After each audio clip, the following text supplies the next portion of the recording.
Trading card games like Riftbound have two main ways to get cards, either by buying sealed product, such as a booster pack or a starter deck, or getting singles online. But what if there was a way to keep the fun of opening packs and the ability to guarantee you can get what you need?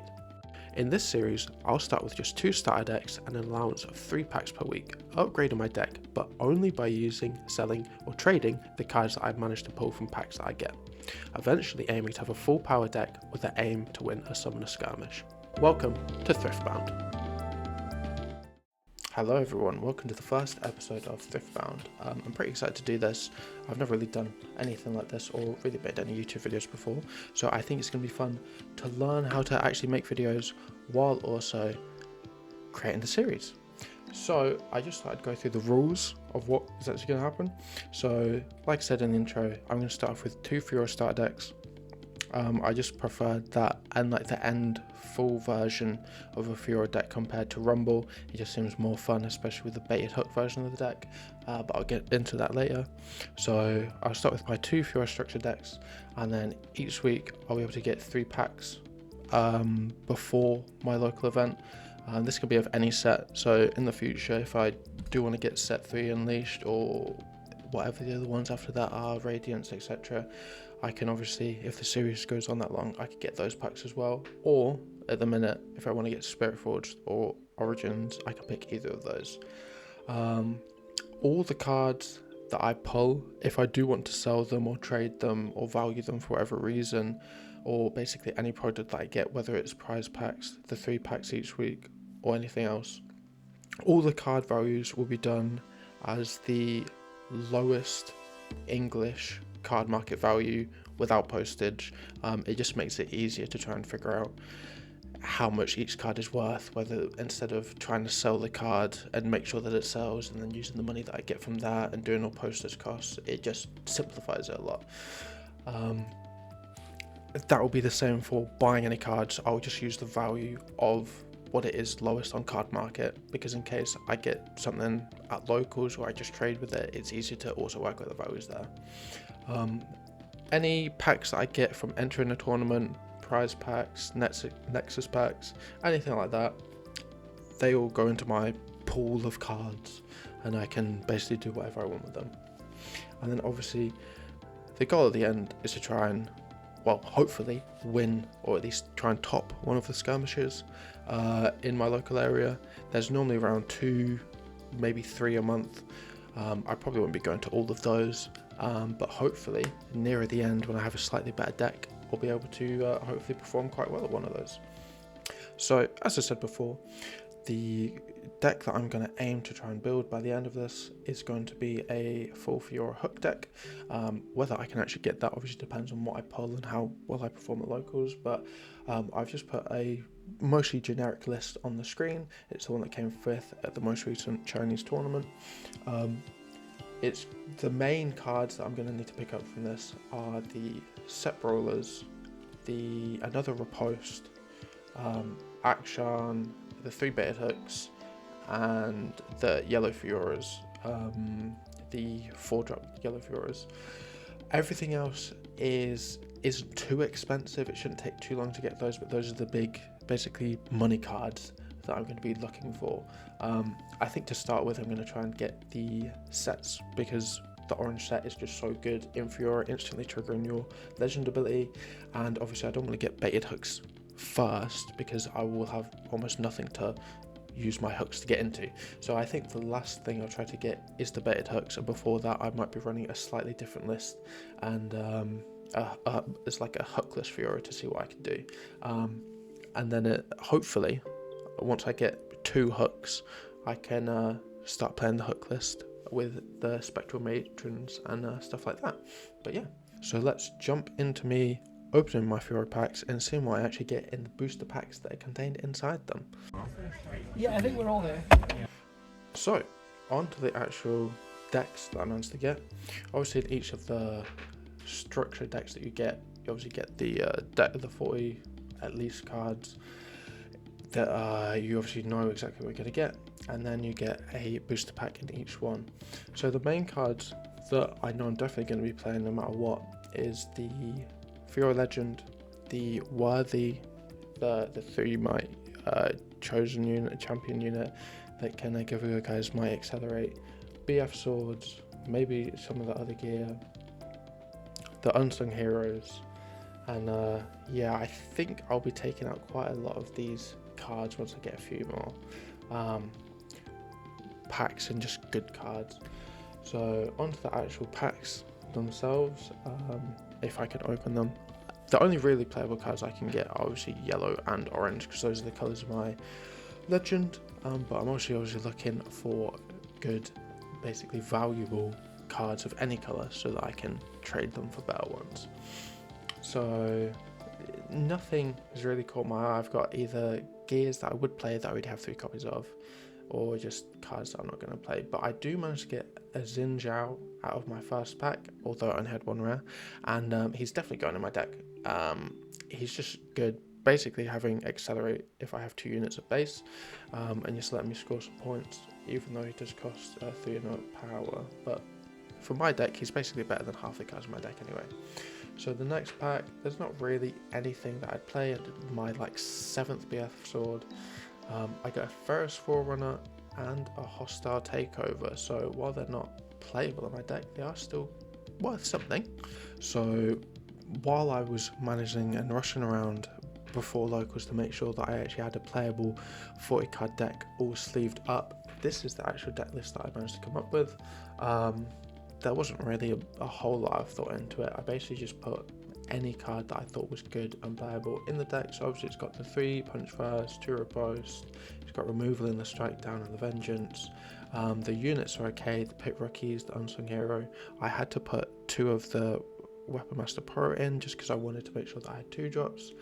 The Orange Lucian, I think, is probably one of the best cards in this list, with Weapon Master and being able to attack a battlefield, conquer, come back, especially against stuff like Draven. I put the Xin Zhao in, a couple Yones, just because I thought it's kind of a big unit. I want to have at least some type of top end. And then I made sure that I had gear as well, so the Warmogs, 3 Dawn's Blade, 2 Sacred Shields, and the 3 BF sword. I thought it was okay, and then I did a bit more tinkering basically as I was setting up for the first match, as my opponent was sitting down, and I managed to come up with this list. So it's ever so slightly different. I took out another shear because I didn't want too many units. The Orange Furora I didn't think was going to be that good, and it really didn't turn out to be that good. And then I put the 4-drop duelists in just because it's a unit that basically is like set. It triggers my Furora Legend ability very easily. It doesn't cost any power, and it's an okay attacker. And then I put the 2-drop spell that draws for each of my mighty units. I never actually played it. I don't think it's that good, but I just didn't want to have too many units and thought I'd play at least 1 more spell, so I had a little bit more draw power. But yeah, I'll get into a game and we'll see how it actually manages to play. So onto the actual games. So this was actually round 2, because the first match that I played, I got 2-0'd by Draven in about 20 minutes. But that was basically to be expected. There was not really much of a fight at all. They always had some time of combat removal, even if I did have the punch first. But that's how it's going to go with basically 2 structure decks stapled together. So I managed to go first.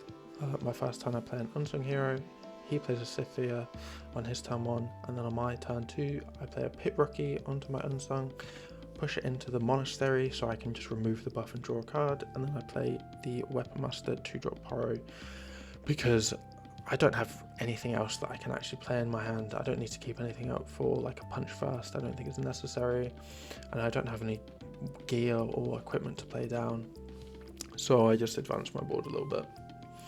He plays his set Brawler Chosen Champion, which means that he gets a buff on his Scythia, and I just remind him that he gets one on his set as well. He moves the Scythia into the Ornsfords, conquers it, and passes turn. I think the only gear that he has in this deck will be the Arena's Bar to tap and give one of his tapped units a buff. So at the minute it's not really going to do much for me. So I'm not too worried about that at all, really, because I can always basically use one of my guys if I get some type of buff to just push into the Cythria. So I get a point from holding with the unsung. I play my chosen champion, and I'm just explaining the card because I don't think he's played against Fiora before. And yeah, I'm trying to think of if I want to push into the orange forward battlefield or if there's like something that I can do. And I think the best play is to just basically pit rookie so I can buff something and move into the orange forge, which is what I do eventually manage to do. I just buff my other pit rookie, pull back my unsung hero because it's basically just going to die, and then send my pit rookie to attack the Cythria. I think maybe I was supposed to keep the unsung hero on the monastery because I have the punch fast up so that if he does attack into it, I can draw 2, but I think he's always going to remove the buff on the set, so he's on 8, so I don't even trade at that point. So it's basically me using a punch fast to draw 2, which at this point I don't really need. So I pass over to him, obviously get the conquer from attacking in. He moves into the monastery and does the usual trick of ordering his chain so that he can put a buff, spend the buff on his set to draw a card, and then just put the buff back on his set again. Then from his hand he plays a Kiana, which is, his board is getting a little scary, especially because I don't actually have any removal in my hand. I have the strike down, but I don't have any gear to be able to use it on any of my guys to make them, or I can't use it at all because I don't have anybody that's equipped with anything. So at this point I'm just hoping to draw some type of removal, and I draw a vengeance off the top. So what I'm planning to do is to just move in, hopefully kill his set, and then I can, if he saves it with his legend, I can then just use vengeance and base to just kill it. So I don't do that straight away. I just kind of stack the battlefield, because if he goes in with the Kiana, I can just punch fast on my unsung hero and basically hold the battlefield. He'd have to have like a challenge or like a showstopper to be able to get through that. And I just want to put more stuff on the board so that I can keep all the interaction up in my hand. Because I think for some reason I just thought it'd be better to not take this out on this turn. It wasn't really posing that much of a threat. The only way that it would be like a showstopper. But yeah, so he does do what I thought he would do. He attacks in with just the Kiana into the Orange Forge battlefield. I use the punch fast on my unsung hero, trigger my Fiora legend. I think that's the first time it's actually triggered this turn, just because I haven't had any equipment or anything. So I channel my extra room. He obviously kills the not unsung hero, so I don't get the draw. He kills the pit rookie. So I hold, I ready everything, and at this point I think I can basically just clear his set very easily. He's got 1 mana up, he's got 1 rune up, so he could have a punch fast.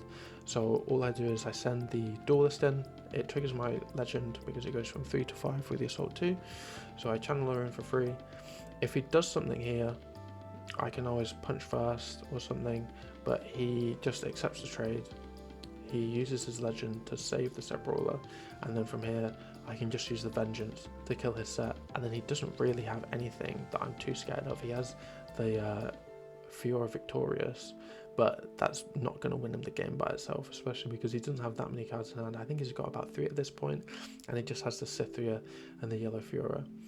So I move in a pit rookie into the battlefield just to score the point. I have enough units left over, so it doesn't really matter if this one just dies. I've still got the punch first in case he does manage to accelerate or use a big unit into it.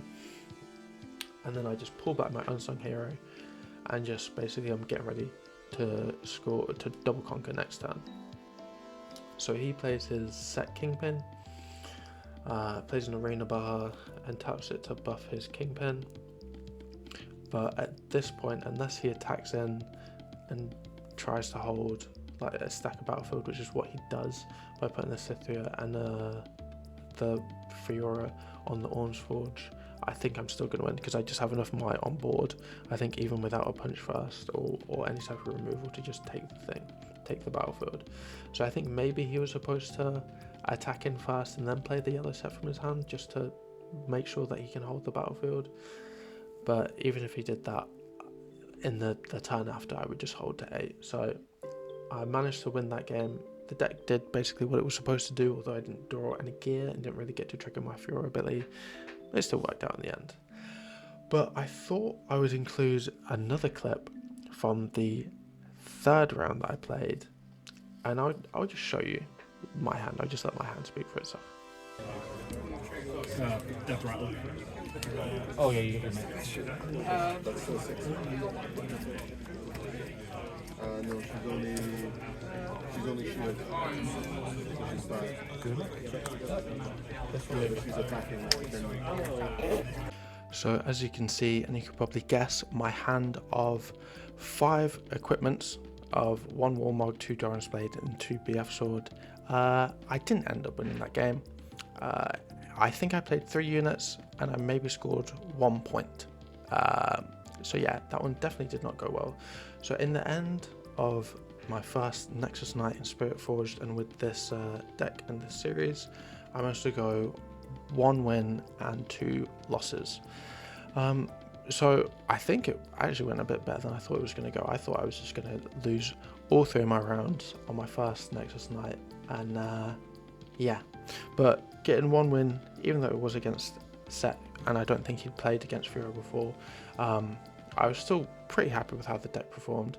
That last round was against Azir. The first game was a lot better. I think I did make a little bit of a mistake at some point, but I definitely could have played better. But I think I was still always destined to lose, no matter whether it was a close game or not, because I think there's just too many commons and uncommons that I need to work towards just to make the base of my deck just a lot better. But despite that, I still did get my 1 Spirit Forged entry pack and a Nexus Knight pack. I forgot to actually open my Nexus Knight pack on camera, but I did get a Tibbers and 2 foil commons that basically aren't very relevant. But I think even the Tibbers is maybe like 40p. But I still did get my Spirit Forged pack, and I did manage to get a little something out of it. So enjoy my 2:30 AM very quiet pack opening where I basically don't even realise what I opened. Okay, so I've just come back from locals. It's about 2:30 in the morning, and I just want to open my pack that I got from entering the tournament, because I went 1-2, so I didn't get any prize packs. So let's see what we get. Okay. We only can use yellow and orange, so I don't really care about anything else. Maybe, probably not going to play him though. Rogue Captain, not great. Gold Shot, Fey Dragon, I don't think so. Monument, Hard Bargain's always good. Not that I'm going to play it. Janna, Marching Orders. This could actually go in our deck maybe, but maybe Challenge is just better. And a Spinning Axe. Wait, this actually means we can get something good. Okay, I'm definitely gonna have to cook up something now. Oh my god, that's actually so crazy. So as you can see, I managed to pull a Spinning Axe out of my 1 entry pack that I got from the Nexus Knight.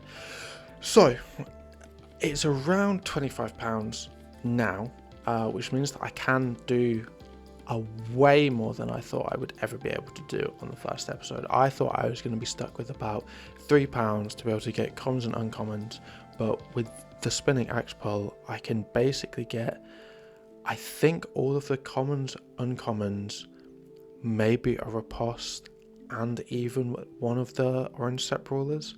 I'll have to double check when I get into next episode and get stuff ready for that, which will hopefully be coming out over the week after this.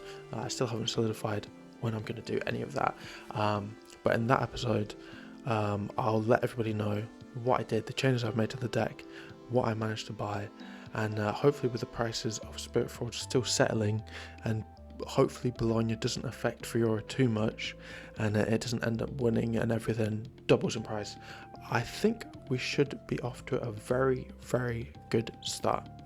So with all that, thanks for sticking around, thanks for watching the video, like and subscribe and stuff like that, and bye.